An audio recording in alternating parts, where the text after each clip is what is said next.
Well, hi, today we're at Virginia State University's Randolph Farm and we're in a melon patch.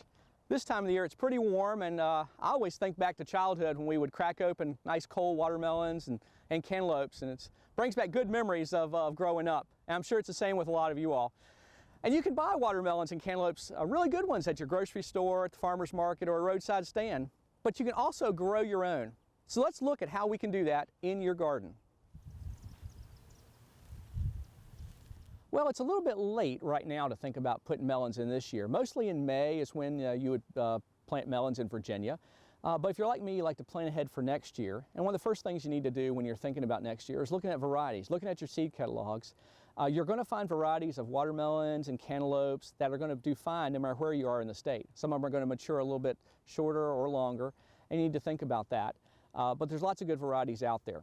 The next thing you need to think about is spacing, because these plants really take up a lot of space.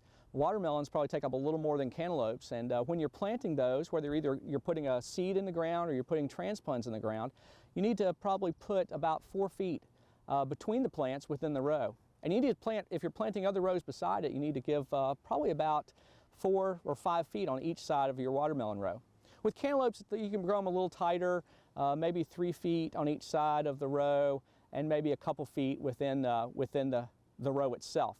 Now, if you've got a tight space, you might want to try growing these and trellising them up in some way. And as long as you support the fruit as it's starting to grow, with something like pantyhose, for example, it'll keep that from falling down, and you can trellis these up and they're going to grow just fine for you. Now, another thing you need to think about are weeds. Throughout your garden, you're battling weeds, but especially with these, because you're leaving a lot of space between the rows. As you'll see here, we've got some ground cover between the rows, and that's really doing a lot of things. But first of all, it's keeping the weeds out. And these melons, as they lay on the ground, they're not going to get dirty like they normally would. So it really helps us a lot there. This is a problem right here. This is a striped cucumber beetle, and they can damage your plants as well as transmit bacterial wilt, which is a problem with all the cucurbits. And another problem is animal pests. Animals like raccoons and deer can get in here and smash the watermelons and eat the flesh out of them. So you've got to think about that. Even commercial growers have to deal with this problem, and they put up electric fence or very tall, strong fence, and that can certainly keep those animals out. So you need to think about that and try to keep those animals out of your garden when you're growing watermelons and cantaloupes. So you are growing those, and how do you tell when they are ripe?